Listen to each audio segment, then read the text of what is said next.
আমরা এই মুহূর্তে রয়েছি গলসি ২ নম্বর ব্লকের সদ্য মনোনীত তৃণমূল কংগ্রেসের ব্লক সভাপতি শৈলেন হালদার ওরফে বিল্টুদার সাথে। আমরা বিল্টুদার সঙ্গে কথা বলবো। বিল্টুদা, সামনে আপনার হচ্ছে বিধানসভা নির্বাচন, ঠিক সেই সময় দল আপনাকে এত বড় একটা দায়িত্ব দিল, সেটা নিয়ে কি বলবেন? বা দল নিশ্চয়ই আপনার প্রতি একটা আস্থা রেখেছে, কি বলবেন সেটা? প্রথমেই আপনাদের চ্যানেলের মাধ্যমে আমি আমার দলের সর্বভারতীয় সভানেত্রী মমতা বন্দ্যোপাধ্যায় এবং আমাদের দলের সর্বভারতীয় সাধারণ সম্পাদক অভিষেক বন্দ্যোপাধ্যায়কে আমাকে দায়িত্ব দেওয়ার জন্য এবং আমার উপর আস্থা যে তারা রেখেছেন তার জন্য তাদেরকে প্রণাম, সালাম, কৃতজ্ঞতা জানাই।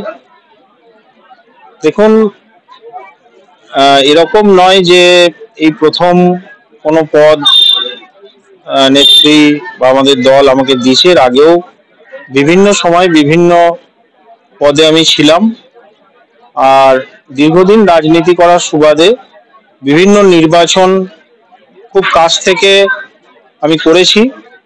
আর নির্বাচনী যে লড়াই, সেই লড়াইয়ে 2026 আপনি যেটা বললেন, সেই লড়াইয়ে বাংলার মানুষ মুখিয়ে আছে যে চতুর্থবারের জন্য মাননীয় মুখ্যমন্ত্রী মমতা বন্দ্যোপাধ্যায়কে আবার মুখ্যমন্ত্রী করার জন্য।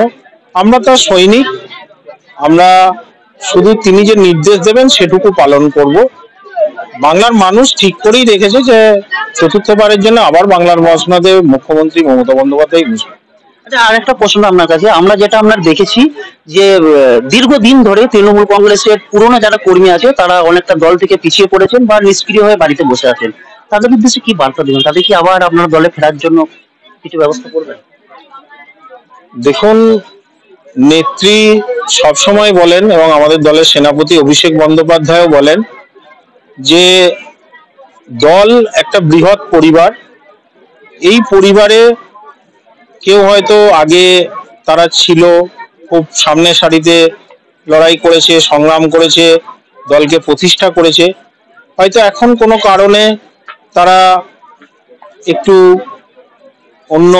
অন্যভাবে তারা সময় কাটাচ্ছে বা তারা হয়তো একটু বসে আছে, এটাই আপনি বলতে চাইছেন।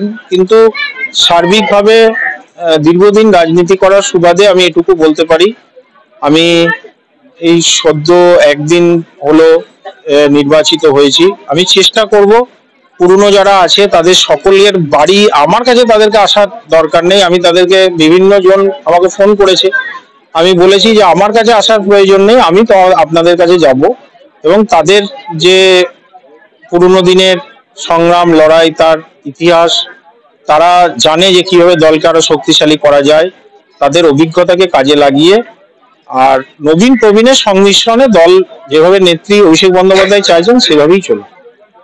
অনেক অনেক ধন্যবাদ শৈলেন হালদার বাবু মহাশয়কে। এবং তিনি যেটা বললেন যে আগামী দিনে গলসি বিধানসভায় দল নবীন প্রবীণ নিয়েই চলবে। নসরত আলী, গলসি বার্তা।